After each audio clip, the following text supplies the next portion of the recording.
2 साल से रिसर्च कर करके डाल रहे हैं। पर ब्लॉग कब शुरू हुई थी? ब्लॉग इन्होंने पैरेलल शुरू की थी जब हाँ ये ट्विटर के साथ तभी इन्होंने शुरू की थी, फिर इसीलिए छोड़ के यहाँ से गए भी थे। और ट्विटर का स्टॉक तो बच गया फिर, ट्विटर बच गया है ना।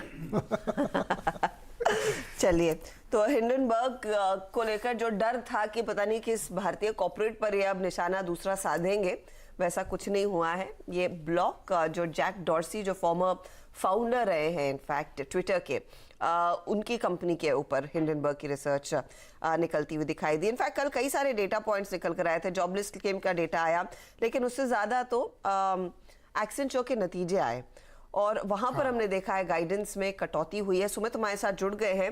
एक बार एक्सेंचर का स्टॉक में बता दूं 7% ऊपर था। छटनी की काफी सारी चीजें कही हैं, छटनी करेंगे, कॉस्ट कटिंग पर जोर है और ऑफ कोर्स गाइडेंस कट हुआ है। इसका पूरा आप देखेंगे इम्पैक्ट भारतीय आईटी पर आता हुआ दिखाई देगा, क्योंकि जिस बेसिस पर एक्सेंचर बनी है उसी तरह का कारोबार भारतीय आईटी कंपनियां ही करती हैं। तो वहां से क्यों लिया जाएगा कि हमारे लिए स्थिति और आउटलुक क्या बन रहा है।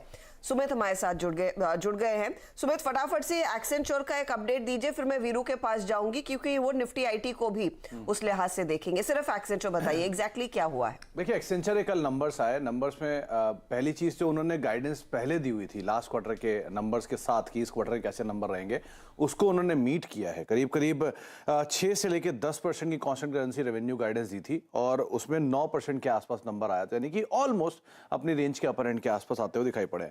नंबर्स बेटर साइड पे आप इसे काउंट करके चल सकते हैं। Q2 में जो रेवेन्यू अनुमान है वो करीब $15.81 बिलियन के आसपास रहा है और ये $15.75 बिलियन का एक अनुमान अपर एंड पे लग रहा था, उसको एक्सीड करते हुए दिखाई पड़े हैं। FY23 के लिए हालांकि रेवेन्यू गाइडेंस को घटाया है, लेकिन उसके भी अपर एंड को इन्होंने घटाया है, लोअर एंड में कोई छेड़छाड़ नहीं की है। तो करीब करीब 8 से 10% जो रेवेन्यू गाइडेंस पहले दे रखी थी उसको 8 से 11 जो दे रखी है उसमें 11 से घटा के 8 से 10 के आसपास इन्होंने अब कर दी है। रिकॉर्ड डील्स Q2 के अंदर इन्होंने क्रैक की हैं, लेकिन इंटरेस्टिंग कि 19,000 कर्मचारियों की छटनी करेंगे। ओवरऑल 3 लाख कर्मचारी हैं, लेकिन 19,000 उसमें से, तो अगर साइज कट होता है तो शायद वो मार्जिन लिहाज से तो सपोर्ट आता हुआ दिखाई पड़े इनके लिए, लेकिन वो डिमांड का एक आउटलुक दिखा रहा है कि डिमांड ब्लीक है, इसीलिए शायद इस तरह की छटनी आते हुए दिखाई पड़ रही है। एक बात और कि स्ट्रेटेजी और कंसल्टिंग में जो ग्रोथ है वो थोड़ी सी धीमे रहेगी, तो इन्फोसिस पे इसका इंपैक्ट आना चाहिए, लेकिन कल ADR तो शुरुआती कारोबार में 2% ऊपर था। Let's see. तो देखते हैं अब किस तरह